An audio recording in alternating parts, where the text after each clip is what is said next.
नमस्कार, रामकृष्ण हरी. आज एक महिन्यानंतर जवळपास मी आपल्याबरोबर मनोज जरांगे यांनी मराठा आरक्षणाचं जे आंदोलन आहे ते आरक्षणाच्या मुद्द्यापासून राजकारणापर्यंत कसं भरकटवलं, जाणीवपूर्वक भरकटवलं आणि त्याच्यामुळं मराठा समाजाचं भयानक नुकसान झालं, आतोनात नुकसान झालेलं आहे. आणि म्हणून या मुद्द्यावर मी बोलण्याकरता आलो आहे. मी मराठा आहे. 2006 सालापासून मराठा आरक्षण आणि इतर शेतकऱ्यांच्या मुद्द्यावर लढाई लढतो. मी मराठा समाजाच्या विरोधात नाही, आरक्षणाच्या विरोधात नाही. जरांगे आणि त्यांच्या सगळ्या बगलबच्च्यांनी माझ्या विरोधात, हा माणूस मराठा समाजाच्या विरोधात आहे असा जो भ्रम पसरवला, धमक्या दिल्या, घरी माणसं पाठवली, इथं मुंबईत मला मारण्याकरता माणसं पाठवली. मी त्याच्यामुळे शांत नाही बसलो. समाजातील जी विवेकी माणसं होती ती म्हटली, महाराज तुम्ही एक महिनाभर काही दिवस शांत राहा, यांना यांच्या पद्धतीने आंदोलन करू द्या, तुम्ही तुमच्या पद्धतीने करा. म्हणून मी एक महिनाभर शांत राहिलो.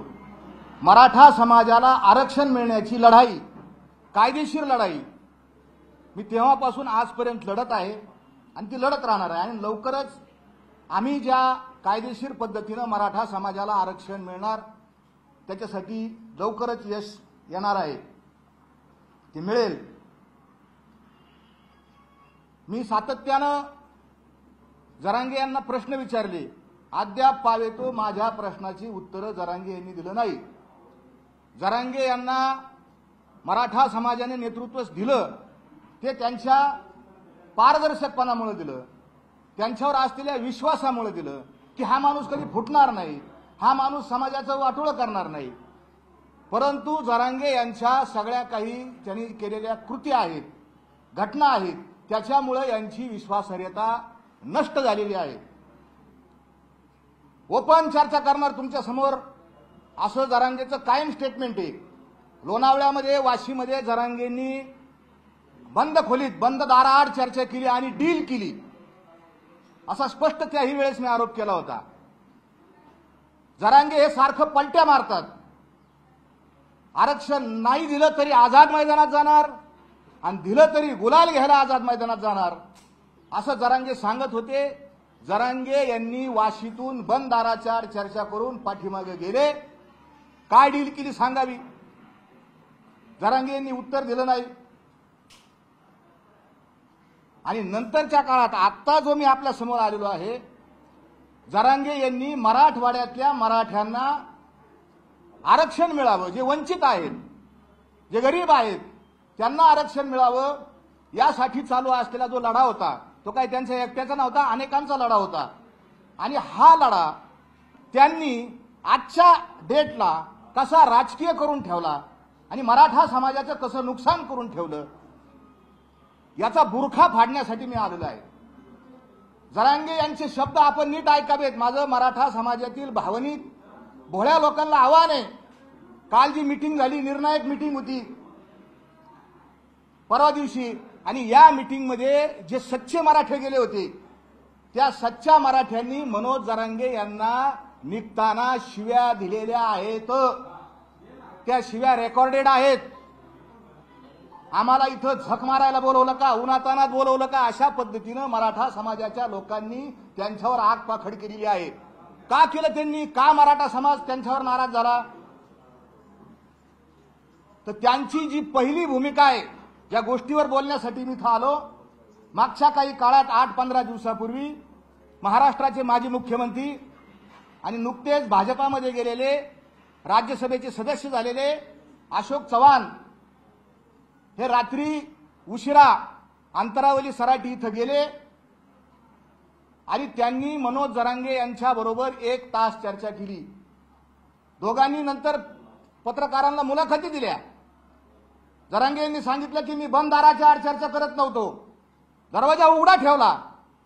माझा स्पष्ट आरोप आहे की त्यांनी पत्रकारांना आत का येऊ दिलं नाही.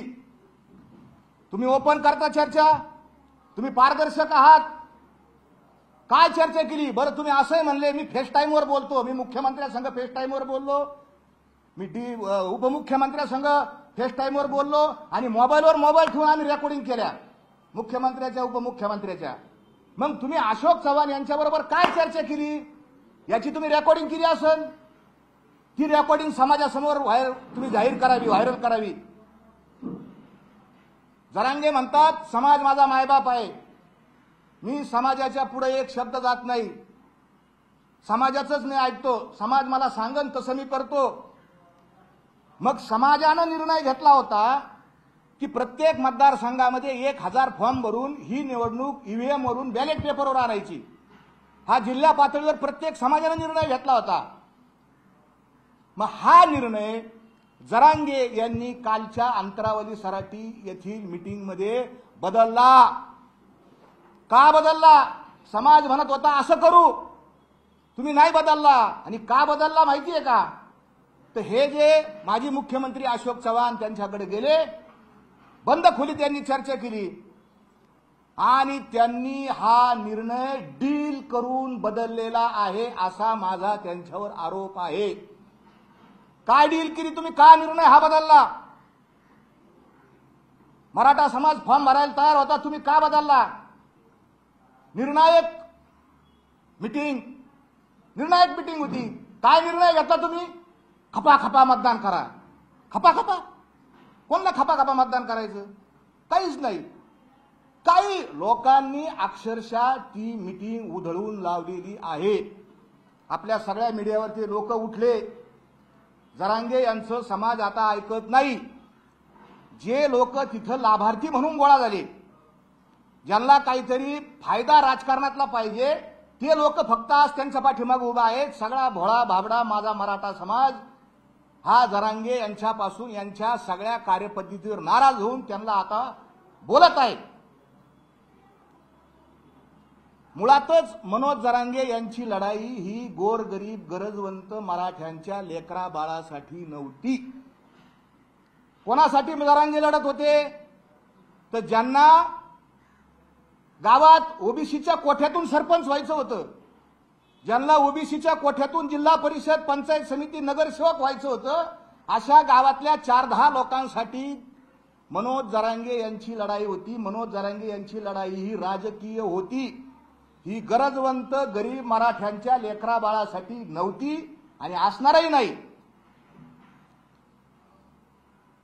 काल त्यांनी जे त्या मीटिंगमध्ये जाहीर केलं की आता प्रत्येक मतदारसंघात आम्ही एक मराठ्याचा उमेदवार देणार आणि तुम्ही गावोगाव जा आणि ते उमेदवार ठरवा, गावगाव मिटिंगा घ्या. ह्या मनोज जरांगेंनी मराठा समाजाचं एवढं आतोनात नुकसान केलंय. यांनी मराठा आणि ओबीसींच्या भांडणं लावलेत, मनात द्वेष तयार केला. हा द्वेष लवकर भरून येणार नाही. लायकी शब्द काढून बाबासाहेबांच्या अनुयायाला यांनी दुखवलं. आदिवासींच्या आरक्षणामध्ये नसताना डोकं घालून आदिवासींना यांनी दुखवलं. यांनी अनेक जाती, फडणवीसांची जात काढून त्यांनाही दुखवलं. शत्रू तयार करायचं काम हा माणूस करतोय. काय फायदा झाला? काय मिळालं? मराठा तरुणांवर गुन्हे दाखल झाले, हे आंदोलनाचं फलित आहे. काय मिळालं? द्वेष तयार झाला, गावागावात भांडणं लागले. पिठाच्या गिरणीवर सुद्धा लोक दळायला जात नाही. ह्या गिरणी ओबीसीची आहे ना, इकडे जायचं नाही, ही मराठ्याची गिरणी नाही. इतक्या खालीपर्यंत हे विष पसरलं गेलेलं आहे. म्हणून मराठा समाज त्यानं चुकीच्या पद्धतीनं जाऊ नये यासाठी आम्ही या ठिकाणी एकत्र आलोय. 30 तारखेला आता मनोज जरांगे तिकीट वाटप करणार आहेत. 17 ते 18 मतदारसंघात एक अपक्ष उमेदवार देणार आहेत.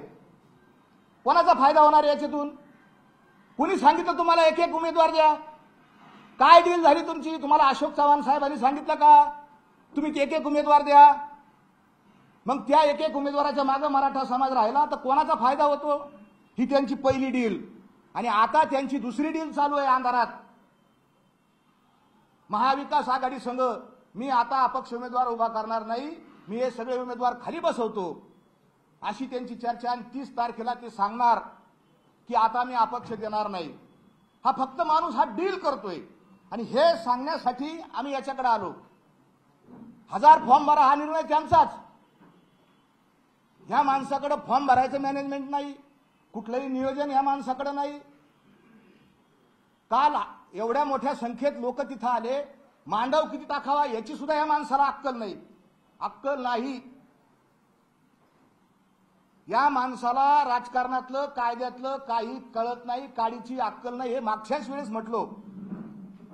आणि त्यांनी माझ्यावर डिफॉर्मेशनची केस करावा.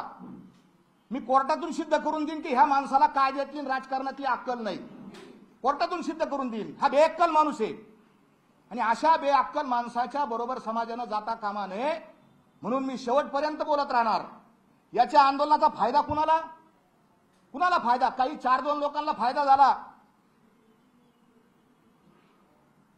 2 वेळेस महाराष्ट्राच्या मुख्यमंत्र्यांनी उपोषण सोडलं. 2 वेळेस सोडलं. आणि हे उपोषण सोडलं. माझ्याकडे व्हिडिओ आहेत. मागच्या वेळेस सांगितलं मी पुराव्याशिवाय बोलणार नाही. वाशीमध्ये ज्या दिवशी मुख्यमंत्र्यांच्या हस्ते यांनी ज्यूस प्याला, आदल्या दिवशी रात्री यानं मटण खाल्लेलं आहे. माझ्याकडे त्याचे व्हिडिओ आहेत. जरांगे पाटील, कॅमेऱ्यापासून तुम्ही लपू शकत नाही.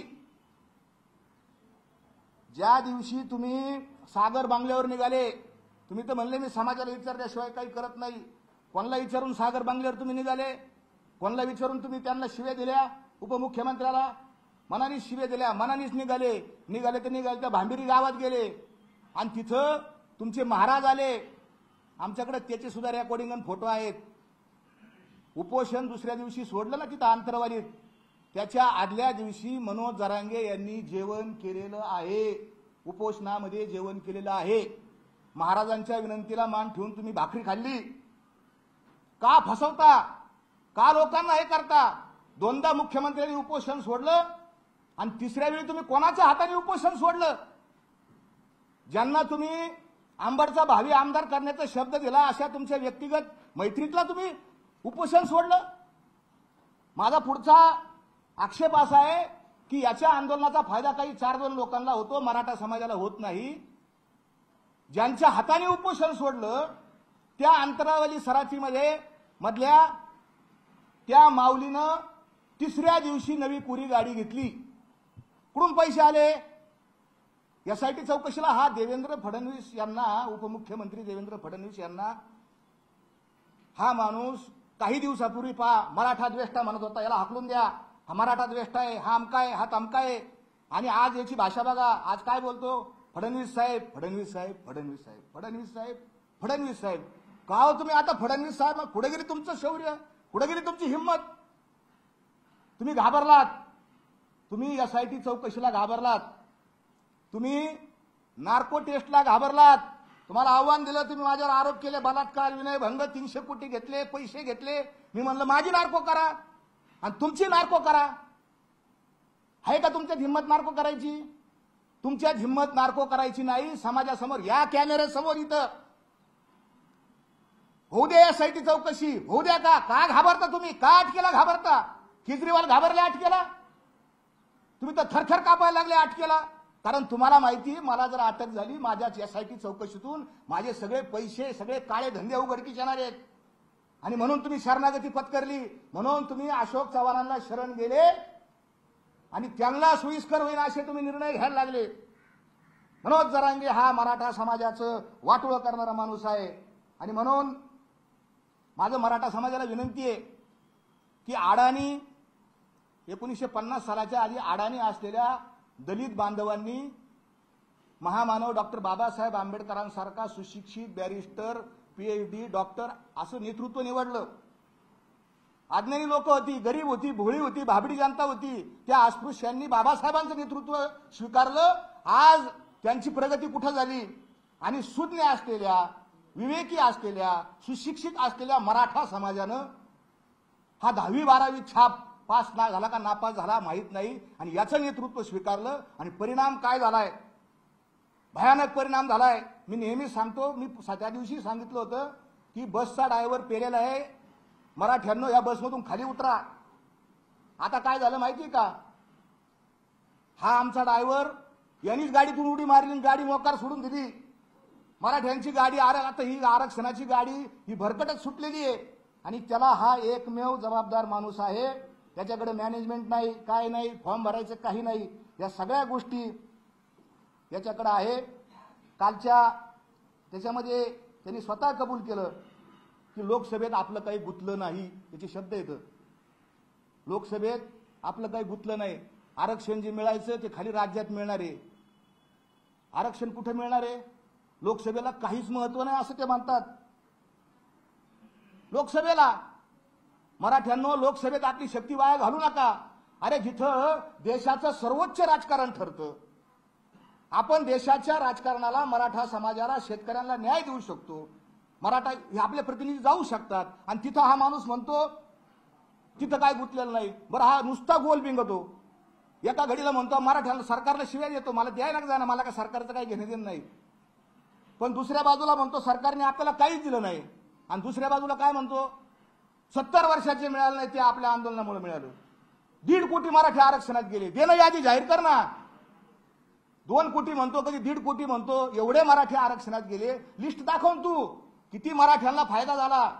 लिस्ट पोलिसांकडे किती लोकांकडे गुन्हे दाखल झाले. आयुष्यभर एक गुन्हा दाखल झाला तर तो मुलगा त्या ठिकाणी त्याला सरकारी नोकरी मिळत नाही, खोटं बोलतो, संभ्रम आणि अफवा पसरवणारं भाषा करतो. कालच्या त्यांनी सभेमध्ये त्यांनी भाषणात सांगितलं की वाशिम जिल्ह्यातली एक मुलगी आमची भगिनी आहे आणि ही भगिनी एका परीक्षेला बसली, तिची 21वी रँक तिची आली. सरकारमध्ये ती प्रशासनात पास झाली, तिची 21वी रँक आली. तिला मंडळाधिकारी नायब तहसीलदार म्हणून पोस्ट मिळाली. त्याचे स्टेटमेंटवर का आपण मराठा समाजाने हे सगळं काढून वाचावं, आपण वाचत नाही म्हणून आपलं नुकसान होतं, ऐकत नाही. हे व्हिडिओवर बोललेला आहे तो. माझं ती मुलगी 21वी आली, मंडळाधिकारी होणार होती आणि तिला आपल्या आंदोलनामुळे तिला कुणबीचं सर्टिफिकेट सापडलं आणि काय चमत्कार झाला, तिची 2री रँक आली आणि ती कलेक्टर झाली. इतका कुठं मूर्खपणा असतो का? मंडळाधिकाऱ्याची डायरेक्ट कलेक्टर, IAS दर्जा. हा माणूस मराठा समाजाला इतके भ्रामक स्वप्न दाखवतो आणि त्याच्यातून याची अधोगती हा समाजाची करणार आहे. यानं डील केलेली आहे, यानं सिटिंग केलेली आहे आणि ती सिटिंग समाजाच्या लक्षात यावी म्हणून आज आम्ही या ठिकाणी आलेलो आहे. सगळे सोयरे 3 महिन्यापासून हे महाशय नुसते टाहो फोडतायत. सगळे सोयऱ्याला आरक्षण मिळालं पाहिजे म्हणून मी शेवटची प्रेस घेतली. म्हणलं तुमचं श्रेय तुम्हाला, सगळे सोयरे श्रेय तुम्हाला. त्याच्या लक्षात आलं की आपण ट्रॅपमध्ये फसलोय. कोणत्या ट्रॅपमध्ये? आपणच शब्द सगळे सोयरे हा शब्द कुणी आणला? सगळ्या सोयऱ्यांना आरक्षण मिळावं हा कुणी आणला? हा मनोज जरांगे यांचा शब्द आहे. आणि कालच्या मीटिंगमध्ये काय म्हणले माहिती की ते सगळे सोयरे हा शब्द न्यायाधीशांचा आहे. नीट ऐका, आपण सगळे सोयरे हा शब्द न्यायाधीशांचा. अरे सगळे सोयरे तू आणलं बाबा, तू सगळ्या सोयऱ्याला आरक्षण दे. न्यायाधीशावर का ढकलतो? न्यायाधीश तर बिचारे प्रयत्न करत होते संविधानिक कायदेशीर मार्गाने ओबीसीला काही धक्का न लागता, कोणाला त्रास न होता ते सगळे न्यायाधीश, ते सगळे अभ्यासक प्रयत्न करत होते. आणि माझी अशीच भूमिका आहे, मराठा समाज हा देणारा समाज आहे. गोरगरिबाच्या ताटातली भाकरी खाण्याची पद्धत, संस्कृती ही मराठ्यांची नाही. गरिबाचं हिसकून घेण्याची संस्कृती ही मराठ्यांची नाही. हीच भूमिका समाजात गेली पाहिजे की मराठा समाज हा वेगळा आहे, सगळ्या गावगाड्याला बरोबर घेऊन जाणारा समाज आहे. यांनी समाज फोडला, तोडला आणि या समाजाचं यांनी वाटोळं केलेलं आहे.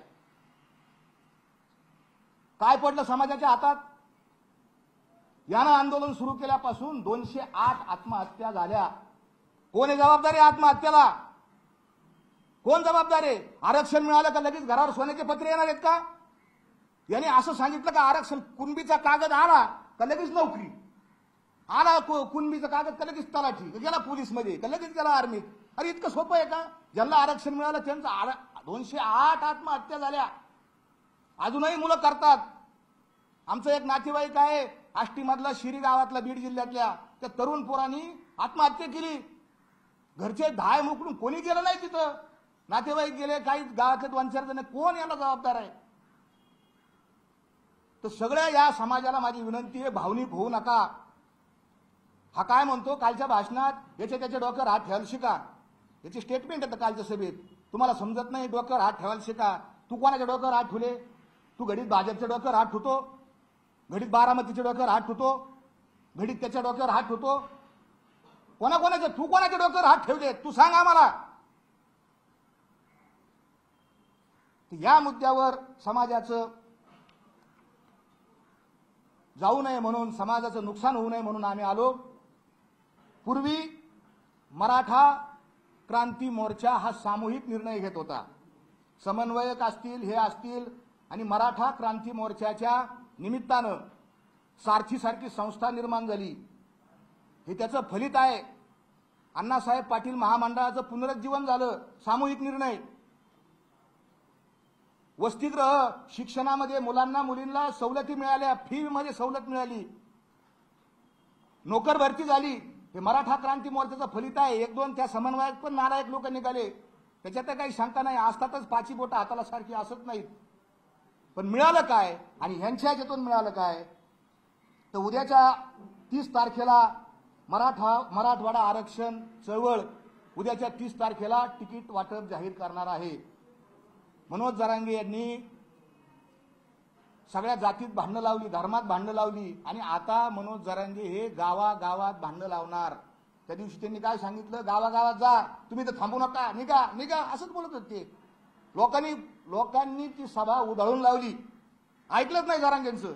जा म्हणला गावाकडं, आणि गावाकडे जाऊन काय करा, गावच्या मंदिरात बैठक घ्या, सगळे मराठी गोळा करा, आणि तुम्ही उमेदवार ठरवा. अरे इथं ग्रामपंचायतीच्या निवडणुकीत भाऊ भावाचं ऐकत नाही ना, आम्ही लोकसभेचा उमेदवार आणि गावाच्या मारुतीच्या मंदिरात ठरवायचं. काय होणार मिटिंग झाल्यावर? ग्रामसभेच्या मिटिंगा होतात, ह्या मिटिंगा होतात, काय होतं? भांडणं मारामाऱ्या. यांनी ओबीसी मराठ्यात भांडणं लावले, आदिवासी मराठ्यात भांडणं लावले, शेड्यूल कास्ट आणि मराठ्यात भांडणं लावले. आता हा मराठ्यात गावागावात भांडणं एकामेकाचे डोके फोडायला लागणार. तर याच्यासाठी समाजानं जागृत होऊन बोलणं गरजेचं आहे. यानं डील केली, याच्यापासून सावध राहा. अशोक चव्हाणांबरोबर तुम्ही काय बोलले हे तुम्ही समाजा माध्यमांसमोर जाहीर करा, नाही तर तुम्ही नार्को टेस्टला तयार व्हा. आणि आता पुढची जी तुमची डील चालू आहे महाविकास आघाडी बरोबर, की अपक्ष उमेदवार मी देणार नाही, मी बरोबर थांबितो, ती डील काय आहे ते तुम्ही जाहीर करा. यासाठी मी इथं आलेलो आहे, समाजाला जागृत करण्यासाठी.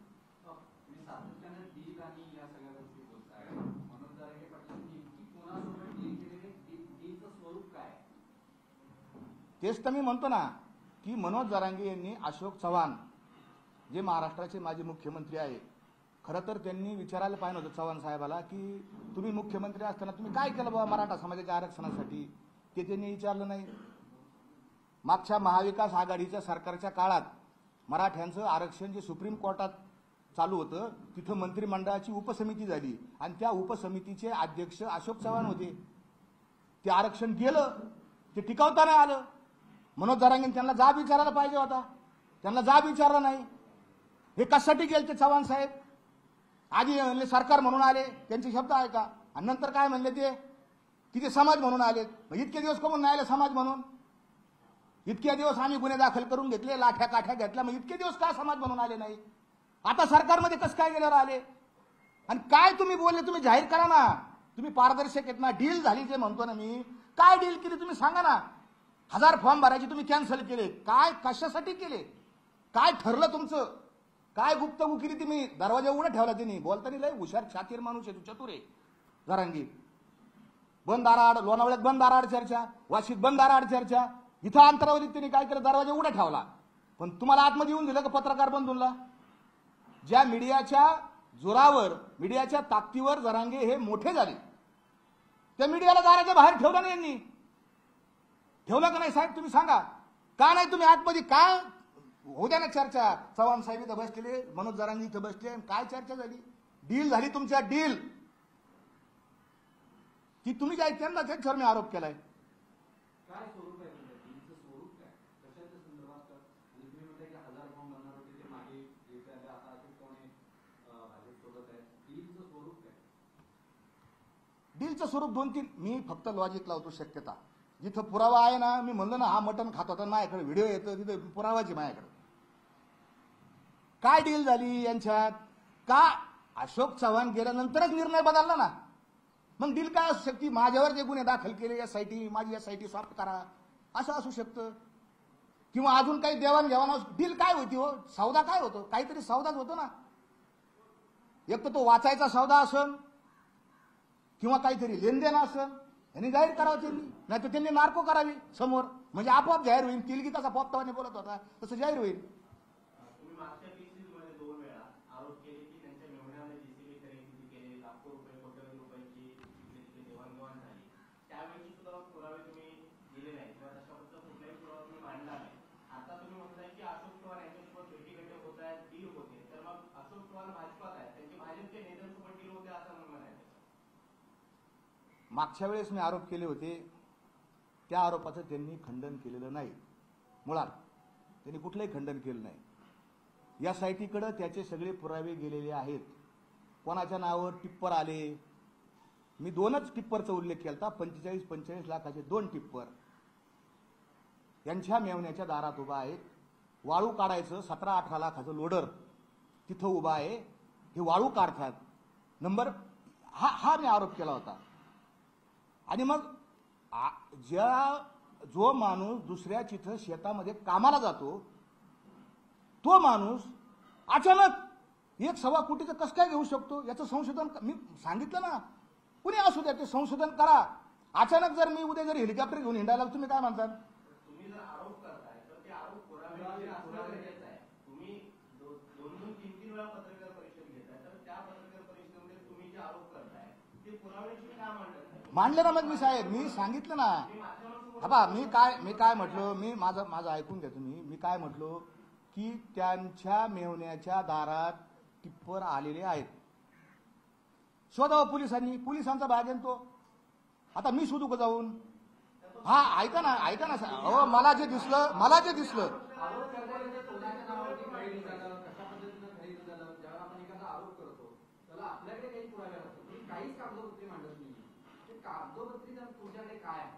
म्हणजे ज्याबद्दल तुम्ही जेसीबी आणि या सगळ्यांच्या गोष्टीचा उल्लेख करताय, त्याचे कागदोपत्र काय आहे? हे पहा, मला जे दिसलं डोळ्याला, माझ्या डोळ्याला दिसलं ते मी आपल्यासमोर मांडलं. कागदपत्राचा पुरावा शोधायचं काम हे पोलिसांचं आहे. आणि तिथंच त्यांची फसगत झाली. त्यांच्या लक्षात आलं की आता आपल्याला नमतं धोरण घ्यावं लागेल, आणि म्हणून त्यांनी मी लॉजिक मांडलं साहेब तुमच्याबरोबर. आरोप केले तर माझ्यावर काही आरोप केले, बलात्काराचा आरोप केला तिने माझ्यावर. काय पुरावा दिला त्यांनी? माझ्यावर 300 कोटी रुपये मी मालक हे संपत्ती जमा केली, माझ्यावर आरोप केला. अरे मला जे दिसलंय त्यांनी तरी सांगा 300 कोटी कुठे येतं? मला जे दिसलं त्याच्या दारात दिसले ना गाड्या.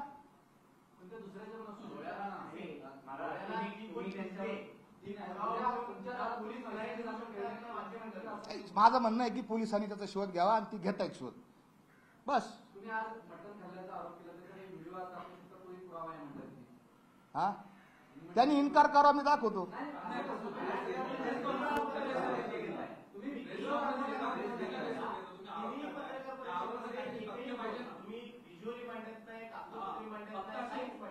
नाही, मी ज्या मुद्द्यासाठी इथं आलो आज, ऐका ना, मी ज्या मुद्द्यासाठी आलो तो मुद्दा फार महत्वाचा आहे. आता त्याचा एक मुद्दा मी सांगतो. जे सकारात्मक मुद्दे येतं, मी आरोप केले, हे केले, याच्यात दुमत नाही, याच्यात काहीही संशय नाही, आणि मी त्याच्यापासून माघारी सुद्धा येणार नाही. तुम्ही जसं मला माझ्या माहितीप्रमाणे बाबा त्यांनी माझ्यावर आरोप केले, मी त्याच्यावर आरोप केले, आणि हे शोधायचं काम कोणाचं आहे? हे पोलिसांचं काम आहे. तुम्ही म्हणता पुरावे द्या, मी त्या ठिकाणी पुरावे तुम्हाला तो निश्चित मात्र व्हिडिओ मात्र व्हायरल करीन मी, मटण खाता असल्याचा. पण तो व्हिडिओ कधीचा आहे, कुठल्या वेळेचा आहे? आता काय होईल? आता मी जर म्हणलं तर लोक म्हणजे तो व्हिडिओ कधी मागचा तरी कधीचा आहे? व्हिडिओ आहे. नाही, एक मुद्दा जो आहे, महत्वाचा मुद्दा आहे की मराठा आरक्षणाची जी लढाई आहे, जरांगे पाटलांची सांगितली, ही कधी गुलाल घेणार, कधी विजय उत्सव करणार, तर ती त्यांचं स्टेटमेंट तुम्हाला मी वाचून दाखवतो. या कायद्याच्या मार्फत हे जो कायदा काल बनलाय, अधिसूचना निघाल्या, याची अंमलबजावणी झाल्याच्या नंतर आणि याच्या मार्फत ज्याची नोंद मिळाली त्याच्या सोयऱ्याला एक प्रमाणपत्र मिळालं मग विजयी सभा घेणार. जाहीर सभेचं काय आहे? विजयी सभा घेणार आता ते सांगितलं. विजयी सभा कुठं रायगडाच्या ते मी वेळेवर डिक्लेअर करणार. तुम्ही अजून एक उत्तर नाही दिला. एक प्रश्न असा आहे, त्या प्रश्नाचं तुम्ही उत्तर नाही दिला. तुम्ही म्हणतात की अशोकराव चव्हाण यांच्यासोबत त्यांची डील झाली, त्याचा अर्थ ती डील भाजपसोबत झाली का? त्या प्रश्नाचं तुम्ही स्पेसिफिक उत्तर. अशोक चव्हाण हे आता पहा. भाजपात आहे. येथे जेव्हा महाविकास आघाडीमध्ये होते त्यावेळी हे मतभेद होते, त्याच्यावरती मराठा समाजातील काही लोकांनी आरोप सुद्धा केले होते की त्यांनी व्यवस्थित बाजू सुप्रीम कोर्टामध्ये मांडली नाही, म्हणून सुप्रीम कोर्टात आरक्षण टिकलं नाही. आता त्याच गोष्टीसाठी अशोक चव्हाणांना तुम्ही जबाबदार धरताय का? ते भाजपाला त्याला तुम्ही स्वीकारताय का? नाही. अशोक चव्हाण तिथे गेले ते सत्य आहे. त्यांनी बंद दाराच्या आड मिटिंग केली हे सत्य आहे. मराठा समाजाने 1000 फॉर्म भरायचा निर्णय घेतला होता, सामाजिक निर्णय होता, सामूहिक निर्णय होता, हे सत्य आहे. आणि अशोक चव्हाण गेल्यानंतर मनोज जरांगे यांनी कालच्या मिटिंगमध्ये तो निर्णय बदललेला आहे. दुसरं सत्य काय आहे की अशोक चव्हाण आणि मनोज जरांगे यांची काय चर्चा झाली 1 तासभर, ही चर्चा रेकॉर्डवर नाही. आणि हाच प्रश्न त्यांना विचारलाय, तुमच्या भेटीनंतर तुम्ही निर्णय बदलला, मग तुम्ही राजकारण करता का? आरक्षणाची लढाई तुम्ही आता तिकीट वाटपापर्यंत आणून ठेवली ना. 30 तारखेला ते तिकीट वाटप करणार आहे. आपली लढाई काय चालू होती? तिथं आरक्षण मिळावं. आणि आता 30 तारखेला तुम्ही तिकीट वाटप करणार आहे. हे कुठं चाललंय हे सांगण्याकरता आले मी. अशोक चव्हाण सध्या भाजपात आहे. अशोक चव्हाण जर भेटायला गेले असतील तर ते त्यांच्यासाठी किंवा त्यांच्या वरिष्ठांच्या सांगण्याप्रमाणे किंवा नेत्यांच्या सांगण्याप्रमाणे गेले असतील, याचा तोटा मग कोणाला होतो? भाजपला. नाही, हे समाजाने ठरवावं कोणाला. ह्या जरांगे यांच्या भूमिकेचा तोटा आणि फायदा कोणाला होतो हे समाजाने ठरवावं. अशोक चव्हाण यांच्या भेटीनंतर जरांगेंनी निर्णय बदलला, तर अशोक चव्हाण यांना त्यांच्या भेटीसाठी पाठवण्यातलं नेमकं कोण जबाबदार आहे आणि याचा तोटा खरंच भाजपला होईल म्हणून अशोक चव्हाण. मला असं वाटतं की हे प्रश्न आपण अशोक चव्हाण साहेबांना विचारायला पाहिजे होते. हा आम्ही अशोक चव्हाणांना सुद्धा विचारू. हा तुम्ही ज्या पद्धतीने आरोप करताय तसं ही डील भाजपसोबत आहे असं म्हणायचं का? अशोक चव्हाण आता भाजपमध्ये आहेत म्हणून. हे पहा, जरांगेंच्या जे 1000 उमेदवार अर्ज भरण्याचा जो काही निर्णय घेतला होता, सामूहिक निर्णय, हा. त्या निर्णयाचा तोटा भाजपला होणार होता का? आणि म्हणून अशोक चव्हाण जरांगेंना भेटायला गेले होते. त्याचं उत्तर आहे. निश्चितच मला असं वाटतं भाजपला तोटा होईल. होणार होता. जरांगे यांच्या भूमिकेमुळे आता साहजिक फायदा होऊ शकतो. जरांगेंनी फायदाच केला ना भाजपचा.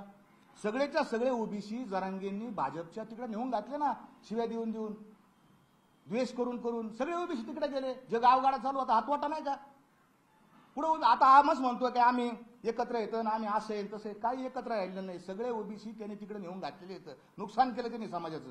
आणि मी तथ्य ठेवलेत आपल्या समोर. म्हणजे जरांगे महाविकास आघाडीच्या विरोधात. अहो, हा माणूस, ह्या माणसाला मी आधी सांगितलं, ह्या माणसाला आपण केलेल्या कृतीचे काय परिणाम होतात याची काहीच अक्कल नाही.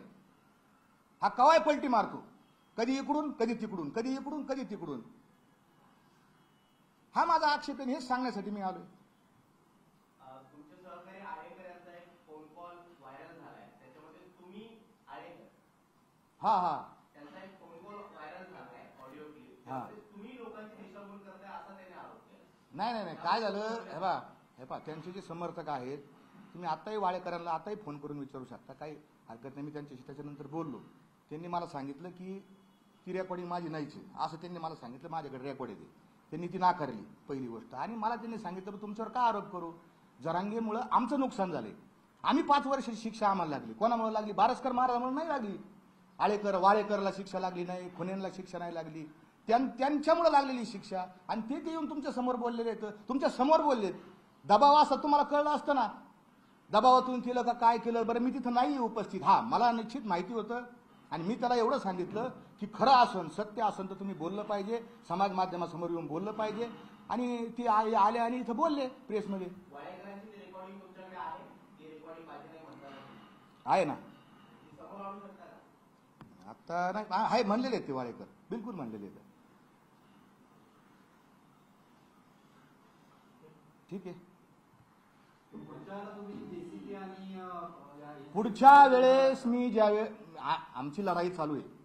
पुढच्या वेळेस हे आता हे राहिलं परत तुमचं ऐकून, हेच महत्वाचं होतं. पुढच्या वेळेस हे पाय काय म्हणलेले ऐका, परत एकदा ऐका. प्रदर्शन घेण्यासाठी चाललंय. तुम्ही म्हणाले होते की जेव्हा आरक्षण मिळेल तेव्हा तसंच हा नाही हा बरं, ते काय म्हटले होते ऐका ना, काय तुम्ही जे नाही का ना, मी ते जे काय म्हटले होते, माझा मुद्दा समजून घ्या. ते जे म्हटले होते की पहिला दाखला मिळाल्यानंतर मी विजयाची सभा घेईन. पहिला दाखला मिळवण्यासाठी आमचे प्रयत्न चालू आहे, आमची लढाई चालू आहे आणि येत्या काही दिवसातच पहिला दाखला मिळून जाईल आणि त्यावेळेस यांचा फुगा फुटेल. मी निश्चितच आपल्या समोर येईल. तुम्ही तीन पत्रकार परिषदा घेतल्या आणि जरांगे यांच्यावरती आरोप केले. जरांगे कसे चुकीचे आहेत ते तुम्ही सांगताय. मग हां. तुम्ही समाजात थेट जाऊन जरांगेबद्दल हो बिलकुल, मी समाजात जाणार. का मांडत नाही? मी समाजात जाणार. मी बिलकुल तुमच्या प्रश्नाचा मी आदर करतो. मी समाजात जाणार. भलेही काही 10, 20, 50 माणसं असू, भलेही ते मला गोळ्या घालायला तयार असू, मला मारायला तयार असू, माझा संविधानावर कायद्यावर विश्वास आहे. संविधानाने